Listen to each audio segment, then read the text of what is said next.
नमस्कार। आज हमारे पास एक बहुत ही मजेदार ज्यामितीय पहेली है। ये सिर्फ किताबों की लाइंस और एंगल्स के बारे में नहीं है, बल्कि उस लॉजिक और खूबसूरती को समझने के बारे में है जो हमारे चारों ओर की दुनिया को बनाती है। तो चलिए इसे मिलकर सुलझाते हैं।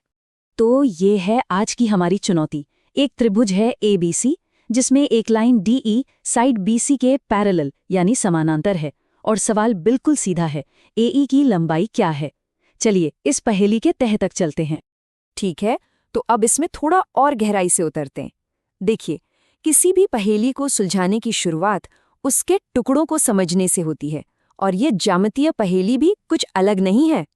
तो सबसे पहले वो सारी जानकारी इकट्ठा करते हैं जो हमारे पास है। इनको एक जासूसी कहानी के सुरागों की तरह समझ सकते हैं, जो हमें आखिर में हल तक ले जाएंगे। हमारा पहला सुराग, ये जो लाइन सेगमेंट AD है, इसकी लंबाई 3 सेंटीमीटर है। ये हमारा शुरुआती पॉइंट है। दूसरा सुराग, लाइन सेगमेंट DB की लंबाई 2 सेंटीमीटर है। ठीक है, एक और जरूरी जानकारी मिल गई। अच्छा, अब इन दोनों सुरागों से हम कुछ नया पता लगा सकते हैं। जो पूरी साइड AB है, उसकी कुल लंबाई AD और DB को जोड़कर मिलेगी, जो हुई 5 सेंटीमीटर। याद रखिएगा, ये जानकारी बाद में बहुत काम आने वाली है। और हमारा तीसरा सुराग, साइड AC की पूरी लंबाई 10 सेंटीमीटर है। तो अब हमारे पास त्रिभुज की दूसरी साइड का भी माप है। लेकिन इन सबसे भी जरूरी, मतलब सबसे महत्वपूर्ण सुराग ये है कि लाइन DE लाइन BC के समानांतर है।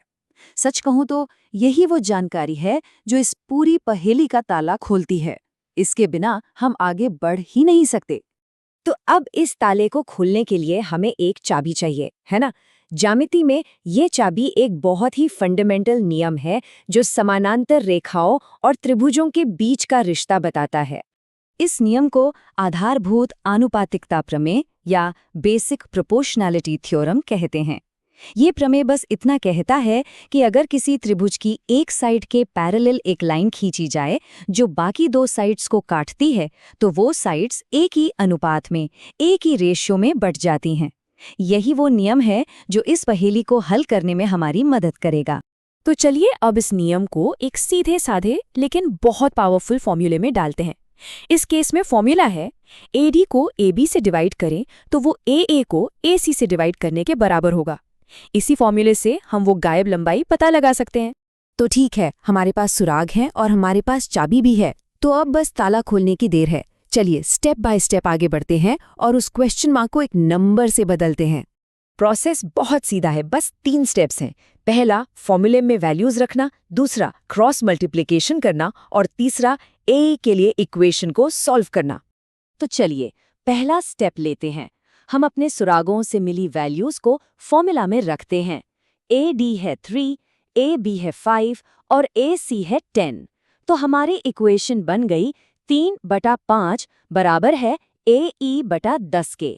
अब हमें AE का मान निकालना है, तो हम करेंगे क्रॉस मल्टीप्लिकेशन। इसका मतलब है AE बराबर होगा 3 गुणा 10 और जो भी आएगा उसे 5 से डिवाइड करना होगा। हम हल के बहुत बहुत करीब हैं। बस एक छोटी सी कैलकुलेशन और हमारा फाइनल जवाब तैयार है। तो 30 को 5 से भाग दें तो क्या मिलेगा? बिल्कुल सही, 6। तो लीजिए, ये आ गया हमारा पूरा जवाब। AE की लंबाई है 6 सेंटीमीटर। पहेली सुलझ गई और जो टुकड़ा गायब था वो मिल गया है। इस छोटी सी पहेली को सुलझाना हमें दिखाता है कि कैसे ज्यामिति के नियम एकदम साफ और सुंदर लॉजिक पर टिके हैं, और ये हमें एक बड़े सवाल पर सोचने पर भी मजबूर करता है। ज्यामिति के यही नियम हमारे आसपास की दुनिया को आर्किटेक्चर से लेकर कुदरत तक आखिर कैसे बनाते हैं, इस पर सोचेगा जरूर।